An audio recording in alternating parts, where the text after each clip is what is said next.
Hello, everyone. Good evening, and welcome to the Romanian radio show Marca-RO on CKUT 90.3 FM.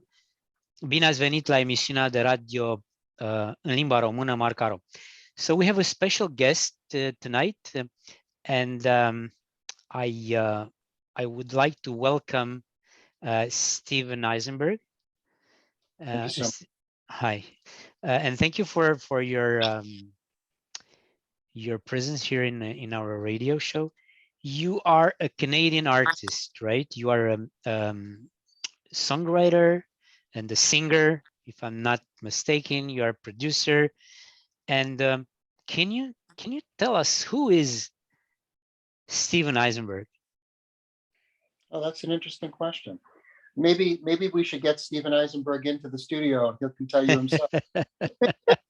Well, unfortunately, the studio is closed, but we do it like over Zoom. So, because it's going to be broadcasted for the Romanian Journalist Association as well. So, yeah, welcome to our virtual studio. Thank you. Well, it's a rather long story, but I can give you the abridged or shortened version. Okay. When I was growing up, my mom was very musical, and she always encouraged her three children, because I have two sisters, to get involved with some aspect of music. So I started actually first playing the mandolin. And the reason it was the mandolin is because my second uncle was a teacher of mandolin and had a mandolin children's orchestra. And so basically I started at 6 years old learning mandolin, and I was playing all of the Russian and other Romanian and other standards, everything from Boblichka to you name it, I played it, and it was very interesting and very fulfilling. And then by the time I was about 8 or 9 years old, we were playing in some pretty big halls. We played for Expo, which I was really young at the time, when it was in Montreal in '67. And, we ended up doing a lot. So from there, I just really started to love music, and then went and learned violin and started to take violin at school, and then played in the Montreal Junior Symphony Orchestra. And I played there for a couple of years, and then started to take piano, and piano is what I really loved. And I really got interested in it. I started at McGill at the conservatory and took piano, and then by 13, I had already joined a band, and I had already started writing songs. So I'm jumping you pretty fast and forward. And I was already writing music by the time I was 13. And my first band, we toured all over the place. And by the time I was, 21 or 22, I got signed by Columbia Records as an artist, and had a few singles with Columbia come out successfully. And when I was playing live and I did a few tours, I decided that I wasn't as interested in being out front in front of the audience as I was more interested in being a producer and a songwriter. So I concentrated all of my efforts on my songwriting, and there's a huge story in there. So, I mean, there's not enough time to talk about that, Christian, but what I can tell you is that I was pretty motivated to try to get out there, and navigating a career in music is very difficult. Probably you've known that before or have heard that before. It's very hard because you never know how you're going to get out there. And especially in that time period, it was difficult. So I just made trips to New York back and forth, met music publishers, met a lot of people, but most importantly, sat in on sessions with major bands of the time, like Aerosmith and all these different groups. I met their producers, I met so many different people, and I learned how to produce records, which was the most important thing. And when you can learn how to produce and arrange, slowly you can start to do your own stuff. And that's exactly what I did. And I had no money at the time. I was pretty much broke. I was a poor, starving artist at the time. And coming from that background, I started to produce, and I had my first record that I produced with one of the guys who was from the Stylistics group in Philadelphia, became a big hit called Could It Be Love? And that got me on the map because it made it in about 15, 20 countries. And from there, I ended up writing for Celine Dion and for so many other people. Why is most difficult now to have a music career than before? Saturation. There's too much out there because of YouTube and Spotify and you name it. There's just too much music out there. So how the record companies have changed their mindset. Remember that before, because I had a record company distributed nationally. But remember, record companies used to sell digital product, physical product, physical vinyl, CDs, whatnot. That changed quite rapidly and became a virtual market where it's a digital market, which is very difficult. And so the whole music business shifted. It's shifted into another gear. And instead of the record companies trying to break artists, all they're doing now is looking at the numbers on YouTube, Spotify, and whatnot, and they're using that as a way of making hits. And also, there's no more concentration on real artists these days, and all you get is the hit of the month. So, it's very difficult to come up as an artist in this business unless you're a songwriter.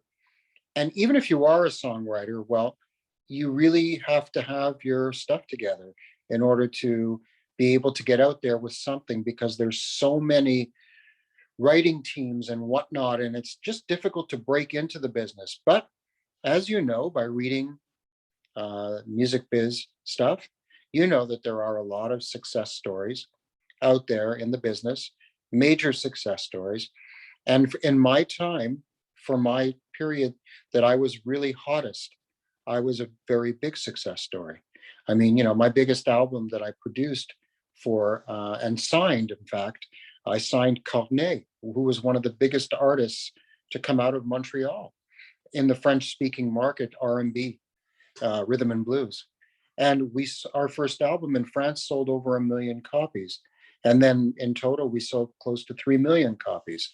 So it's about being at the right place at the right time. It's about having good ears, understanding artist and repertoire, understanding what you kind of want to do in the music business and know where you want to go, whether it means the business side or the creative side or the writing side. And a little bit of luck, a little bit of some smiles and some help from other people that see you're talented and want to give you a hand. Yeah. I mean, I was really, yeah. When did you know that you're gonna make it? And the like, when did you were convinced that that was your path? I mean, your career. Well, there are two different questions.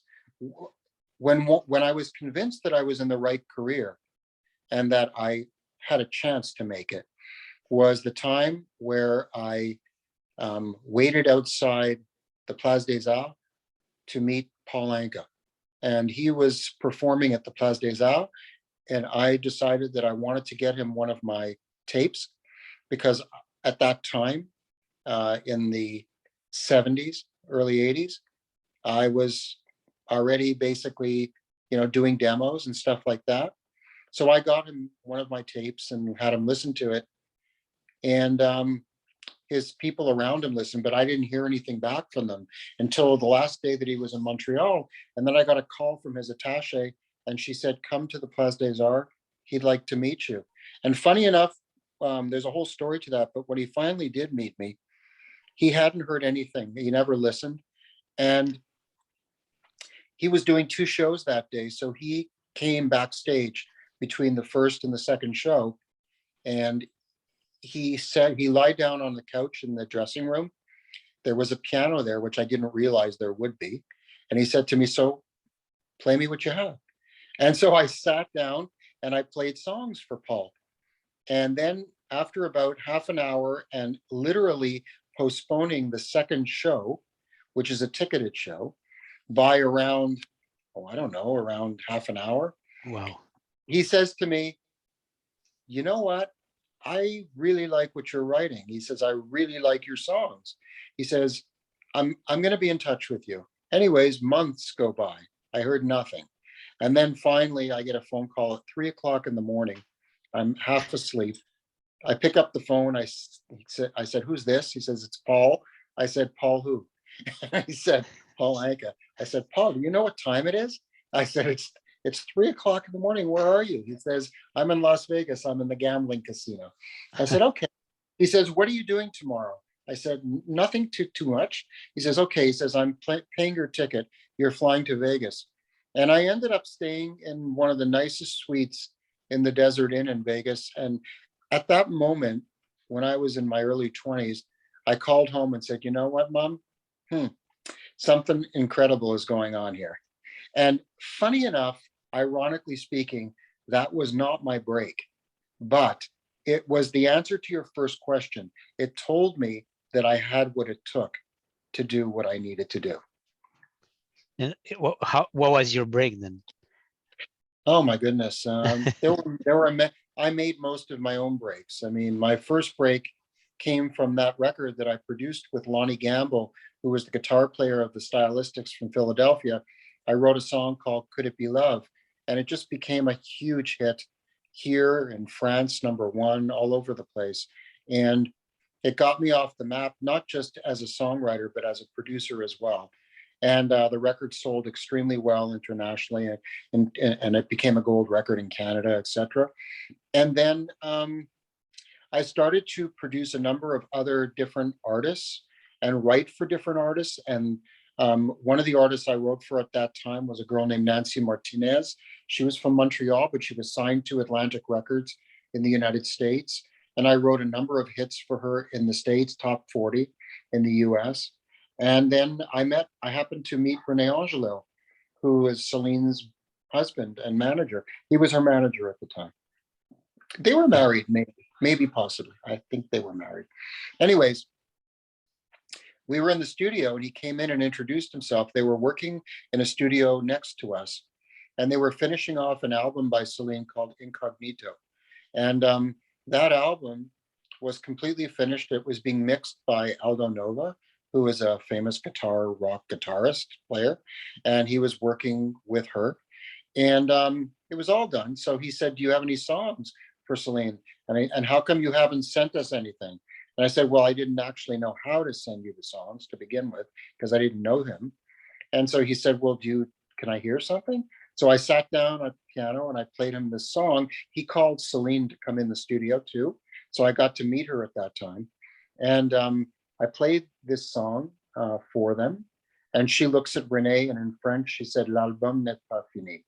And that means the album is not finished. And so that song became D'abord c'est quoi l'amour, which was a huge hit for her. The lyrics were written by a guy named Eddy Marnay, who was from France, originally from Algeria. And I got to meet him. He was a famous lyricist. And I ended up writing many songs with him after, for artists all over the world, from Nano Muscori to you name it. And he became a mentor for me in the business as well. So one step led to the next, and I started to write in all genres. I wrote for Loverboy. Loverboy is a Canadian rock band that made it internationally. They were huge, and I wrote one single for one of their albums. I wrote for many other rock artists as well, and then got into really heavily into more R&B pop-oriented material, and just continued to write for different artists all over the world. But funny enough, my main home away from home was Belgium, because it was where Eurodance really started. And so EDM really took off in Belgium with bands like Two Unlimited, Technotronic, and bands like that. And I ended up writing for these bands because I got to know the producers. So these were multi-million selling projects, and I was part of them. So it was a lot of really being at the right place at the right time, and just keep going and pushing. And then, at some point in the early 2000s, I actually got a phone call from the head of the video music division in Montreal called Music Plus. which was somewhat like Much Music, but in French. And they said, we got this artist that you really need to listen to. His name is Carmen. And I said, well, what does he do? They said he's from Rwanda, and he's a product of the genocide, the Hutus and the Tutsis, the product of the genocide, and he lost his family. So basically, I went to see him perform, and it was history. I ended up signing him, and he became probably one of the biggest French artists from Montreal. Do you think Montreal is a good place to start for let's say, a new artist? Yeah, Montreal is a total music hotbed. I mean, really, when you think about it, so many bands in history have broken, and artists have broken from here. I mean, really, Cowboy Junkies, what's it called? All sorts of, Celine broke from here. Genesis, the band from England, broke from here.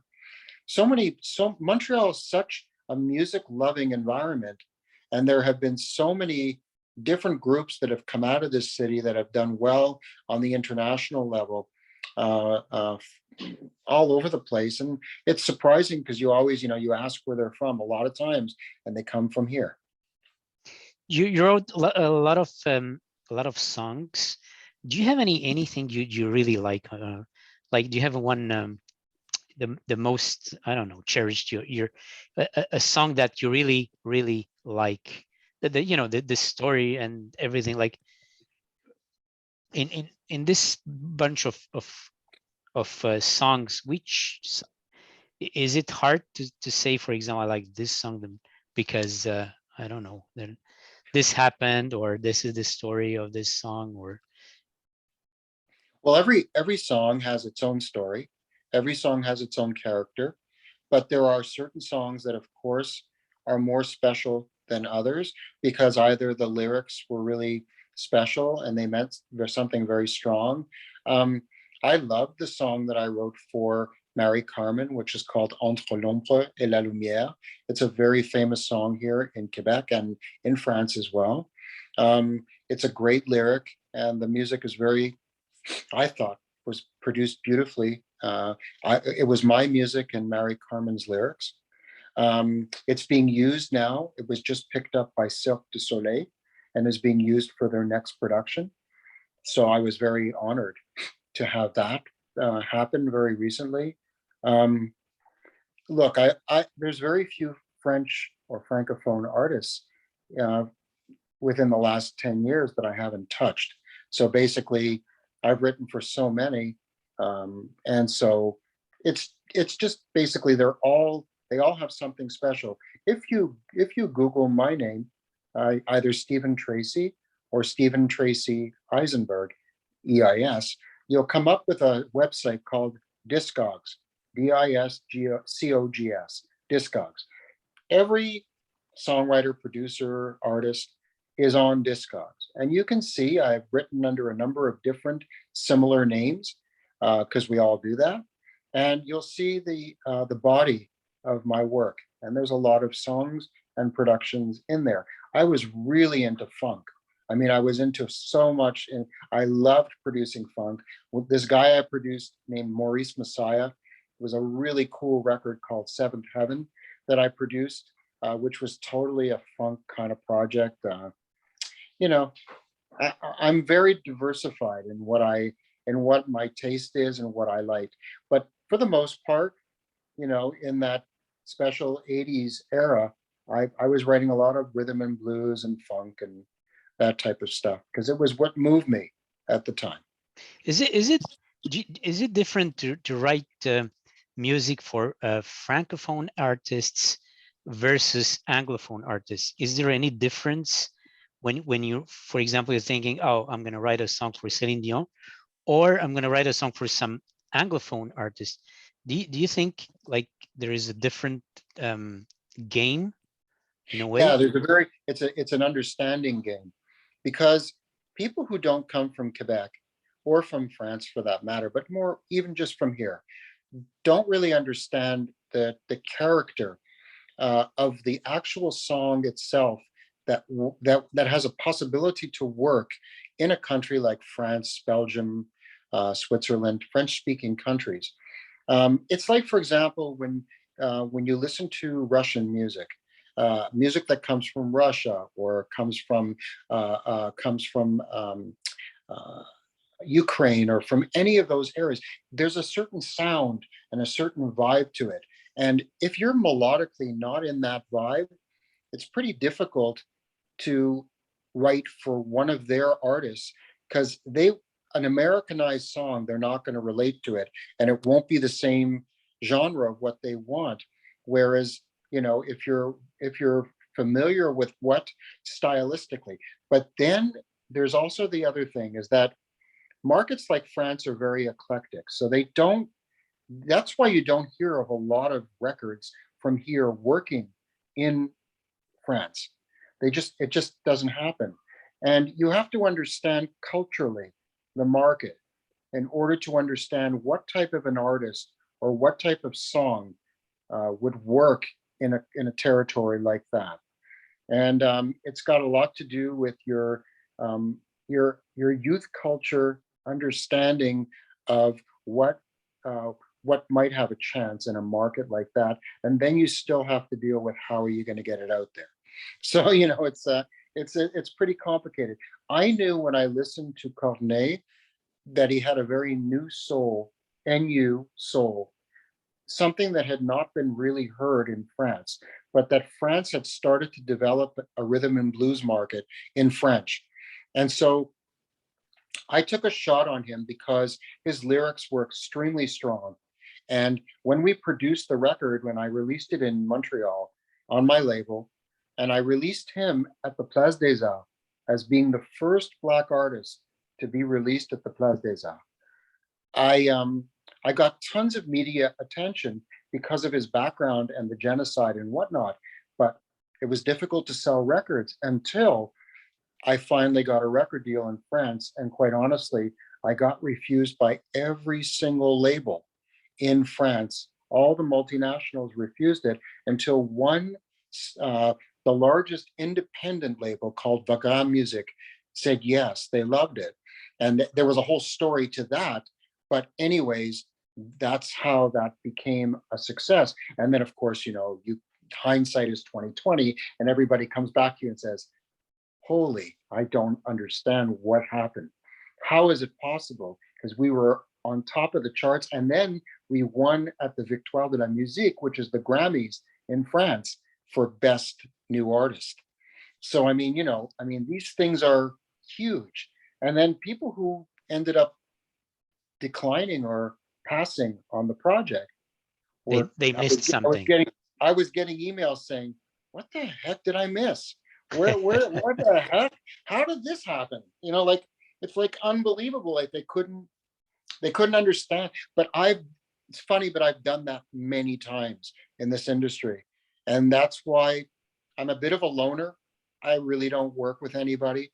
I work only alone because I'm trying not to be influenced by what goes on in the industry. And I'm trying to keep all of my sites on the international market, which I've spent a lot of time abroad, writing abroad, etc. And that answers your question. How do you understand what would make a good song that could work outside of Quebec, for example, for a Francophone artist? And I did understand, and I do understand that. But it's still a very, you have to be, again, at the right place at the right time with the right song and the right artist. So, have you ever worked with the Romanian artists? Never have. Like Zamfi, I think he lived here for a while here in Montreal. He did. He was a pan pipe player. Yep. And he played the pipes, and of course he was signed at the time on Polydor Records. At the time, I remember I'd met him on a few occasions actually, and very cool guy. He was kind of like in the same bag as far as that kind of spiritual, meditative kind of music that Yanni is in, that type of thing. He was an instrumentalist, in other words, and same with Yanni. They were both, and Yanni being from Greece. And Yeah, I mean, everybody knew who Zamfir was because the record company did a really good job marketing him all over the world, and he did make a very big impact with some of his records, which is really impressive with that type of style. Yeah. What is talking about Romanian people in Romania? What is the link between you and, because that's the probably the main point of our discussion. What is the link between you and Romania? Because there is a link. Yes, of course, there's a link. There's a link on two sides of my family, actually, when you think about it. My dad, his father was from Romania. I'm sorry, but I don't know exactly which city he was from. But yes, he was full blood Romanian. And his wife, who lived in New York, they met in New York at the time.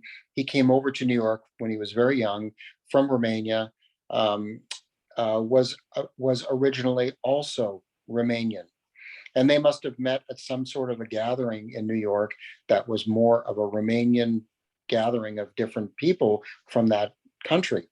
That's my father's side. On my mother's side, both my grandmother and my grandfather were from Moldova, and basically, or Bessarabia at the time. And in Bessarabia, like we talked about before we went on air, the borders between Russia and Romania were switching all the time and were changing all the time. So they were 1 week they would be in Romania and the next week they would be in Russia. So, Yeah. it just depends. You talk about different years, it's different borders. And Yeah. so, Finally, yeah, Russia won, I guess, and they did. Yeah. they Well, kept the Moldova.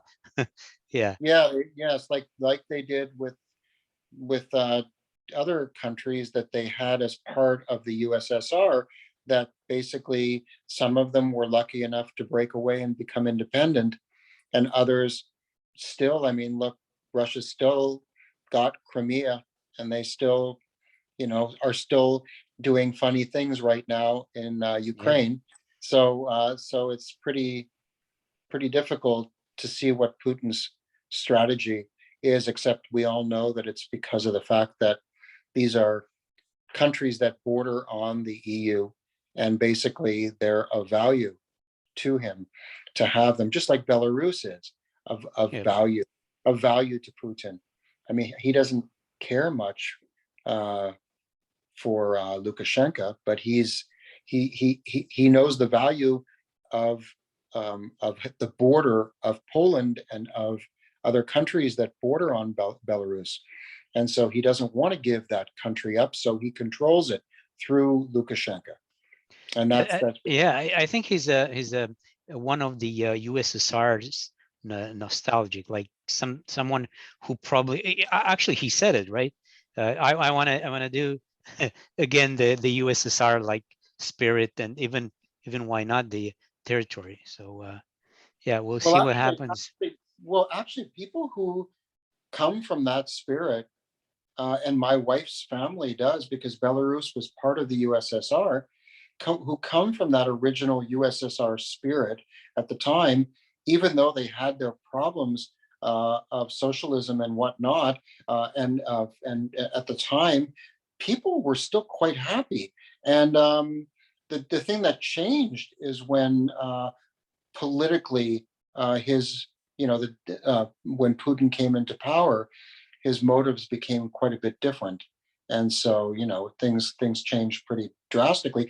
Plus, you also have to remember the size of the country. It's just humongously big, and it's a very difficult country probably to control or to govern. And yeah, I mean, politics is pretty difficult these days, as you know. I mean, everything.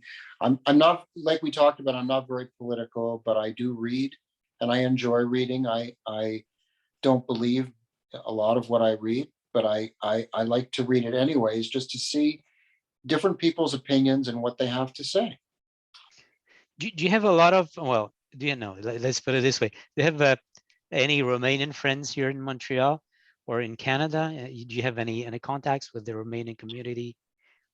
Well, there was a guy who I used to be friends with. His name was Roman Basiria or something to that. I forget the last name exactly. Okay. And he went back to live in Romania, and he was doing music here and writing and whatnot. He was actually very good, but then he decided to go back to school in Romania. And I think, if I'm not mistaken, because it's been many years since I've been in contact, but he was accepted into medical school, so he went back for medicine. Okay. I think I know this guy. I met this guy once. Yeah. Yeah, he was very talented, and I co-wrote a few things with him, and he was a very cool guy.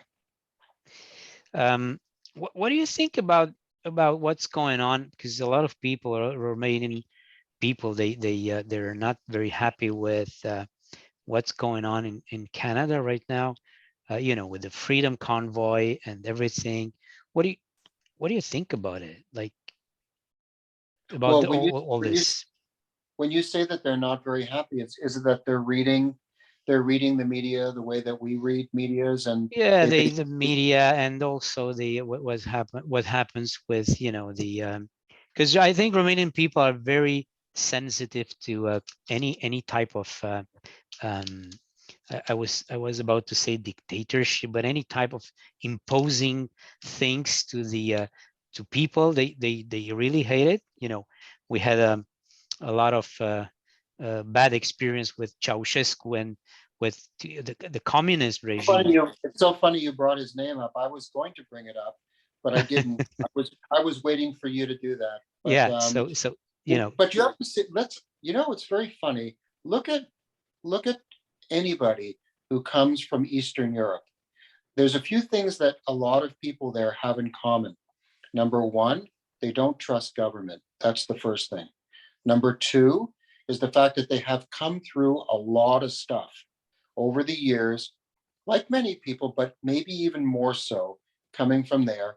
And they've come through a great many bad situations with governmental leaders that were really, really either corrupt or just bad for the country.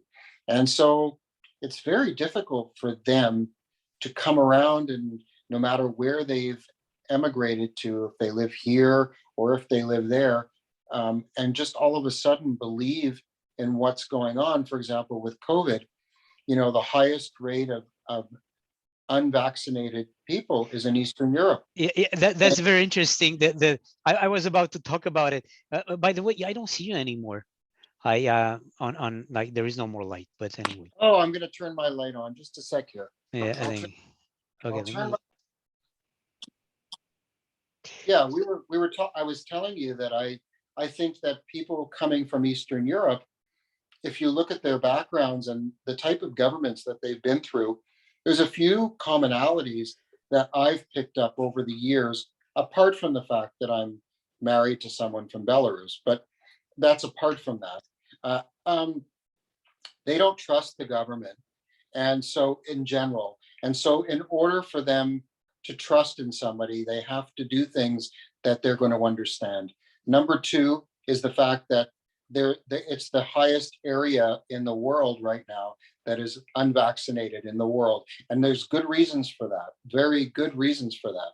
They don't trust the common news that comes out regarding medicine or anything else. It's not something that they take as being fact. So a lot of people, we were talking before about the truckers and stuff. Listen, to some people, the truckers are heroes. To other people, the truckers are a pain in the neck. Now, it depends on who you speak to. I mean, my personal opinion about politics is basically that sometimes you have to basically look further within the person's character to know why it is that they feel a certain thing. I personally think that anybody that believes in something, they should basically have their voice, whether they're right or they're wrong, as long as they do it somewhat peacefully. That they should have their voice. The truckers did that. Now, nobody got killed. Nobody was, there wasn't major violence. However, a lot of people were upset.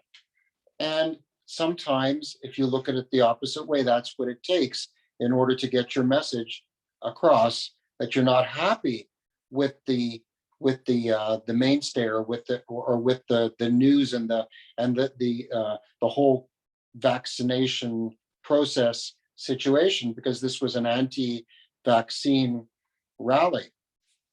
And the outcome with Trudeau was pretty obvious. I mean, he wasn't happy about being part of this whole situation, because he's the person they're going to be going after. And it's pretty ironic that that some weeks after this has been going on, many of the premiers of different provinces in Canada have basically rescinded the vaccine passport. So, I think there's goods and bads that come with everything in life. Do I think that there was a reason why the vaccination was put out there? Obviously, there was tons of people getting sick. I mean, there was so much, the hospitals couldn't handle it. Do I believe in a vaccination passport? No, I do not. I don't believe in that. But you have to take the good with the bad, and you have to somehow. I had to do things in life, and I didn't want to be stopped because I wasn't vaccinated. So I basically went and got vaccinated, and I did what I had to do. But what do I think of the convoy? They got their message out there. They did what they had to do, and as a result of it, things are happening. On their side, it's in a good thing. Things are happening. It's very interesting. I think you have a good understanding. You were mentioning about the Eastern European mentality and the Western European and North American, because people in the Western part, I think they believe that their government they help them, right? It's they see the governments on a positive light, and meanwhile, the people in Eastern Europe, they see the government as like something that they stopped, something like more bad than good, right? So Well, it's because the governments in Eastern Europe, for the most part, are elitist. And because they're elitist and only power is only in the hands of a few, it becomes very difficult to trust people like that. But do you think Western Europeans are too naive? They trust the government, and because sometimes. Do I think that? So, in other words, do I think that Western Europeans who come from Eastern Europe? No, I was talking about Western Europeans from Europe, from Western Europe. They trust the government, but this is maybe too naive. They trust the government obviously more than Eastern Europe does. Yeah, exactly. They do, and but is it good or bad? I mean, do you think it's good or bad? Yeah. Look, to somebody who believes in their government and in the policies of the government and in believes that they're not being lied to on a daily basis, I suppose that you could say that that's a good thing. But if you talk to me about any country, Germany, France, anywhere, I'm sorry, but I don't believe that you've got that confidence in the government at all. And in fact, I think that things are shifting very quickly in Western Europe as far as that believability goes. I think it's very difficult right now for a leader to lead, because in order to lead, you have to have the people believe in you. And I don't think that's very easy to do anymore, because populations are so split. It's almost like a certain number believe this and another number believes something else politically. And that's why you find so many countries, including the United States, are so divided in their interests and in their, the US is another whole thing. It's a culture that I just don't understand. I was born in New York, and I lived in Canada my whole life, but to be honest with you, that is a culture that I find absolutely ridiculous. I mean, I can't understand. They're so nationalistic. They don't care about anybody else but themselves, and they only talk about themselves. And so it's very difficult to read or to watch news from a country that's so intrinsically biased about their own country. And then you could switch over to the BBC and watch uh, British news, and it's a lot more global in its scope. And they're not talking about only about what Britain feels. They're talking, or about what the UK feels. They're talking about what the world is in relation to the UK. Whereas the US doesn't even care about what the world thinks in relation to them. They have so many problems over there with gun legislation, with unvaccination, with so many different things, and their whole political system is totally messed up. But Canada used to be so, as I was telling you before when we were off air, such a neutral, simple kind of, you talk about Canada anywhere in the world, and it's, if you're wearing the maple leaf, it's the friendliest country in the whole world. And you travel with that on your lapel and you can go anywhere because people love Canadians because they're so down to earth, and it's just nothing terrible there. And I think that still is pretty true. I mean, we're pretty neutral, but with Trudeau, Yeah, we've become we've become a little less neutral.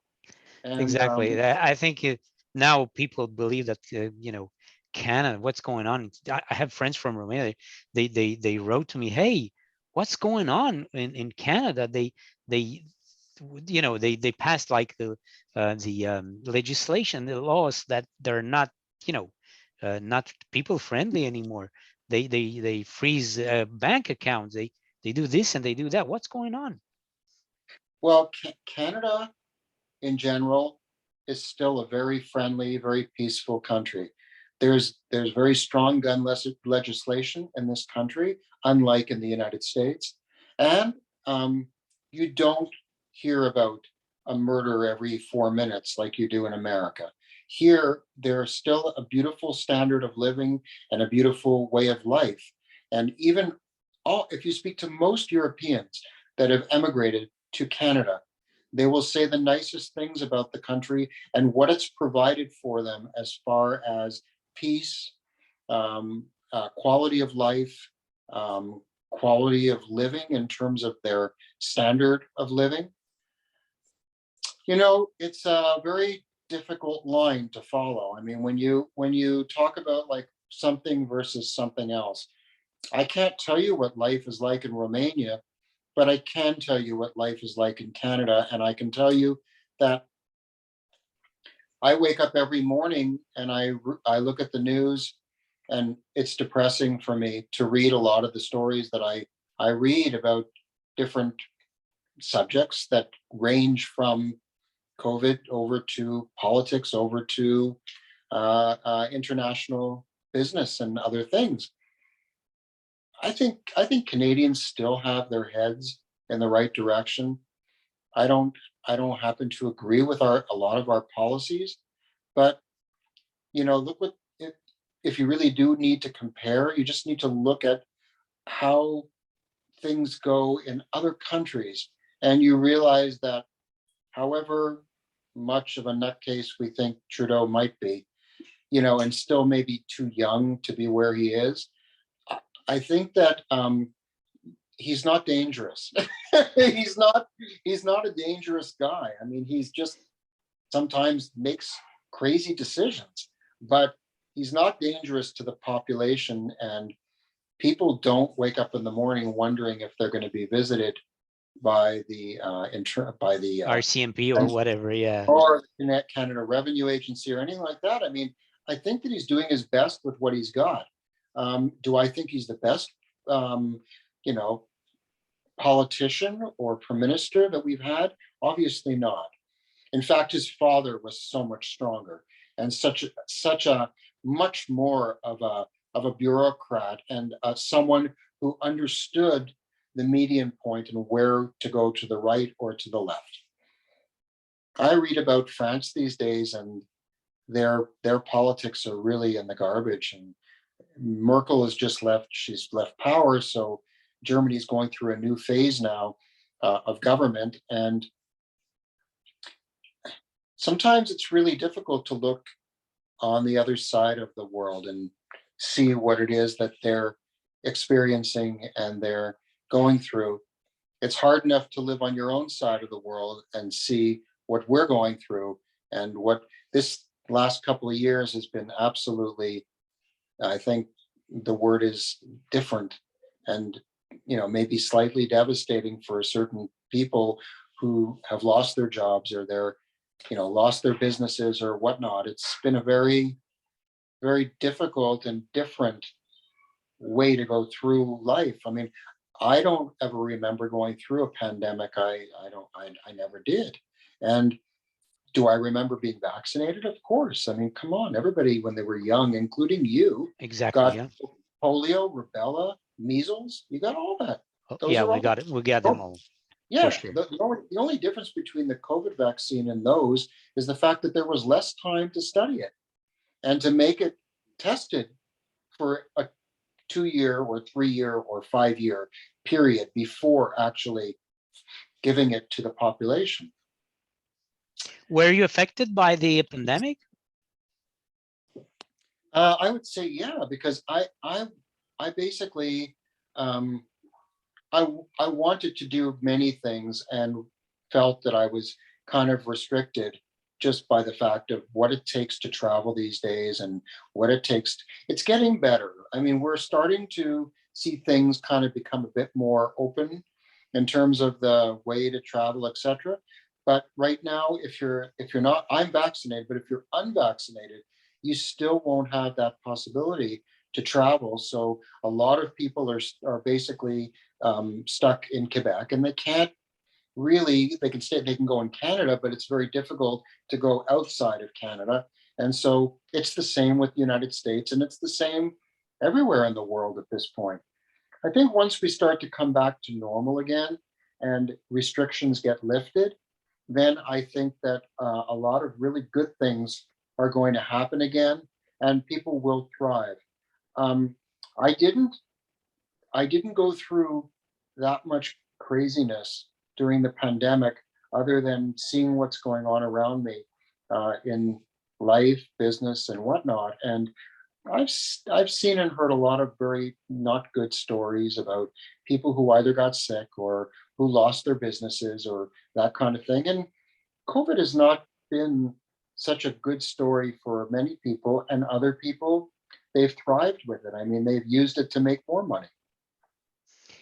Stephen, thank you very much for your time. And I would like to ask you to send a message to our listeners here in Montreal and to our viewers, like mainly Romanians from all over the world.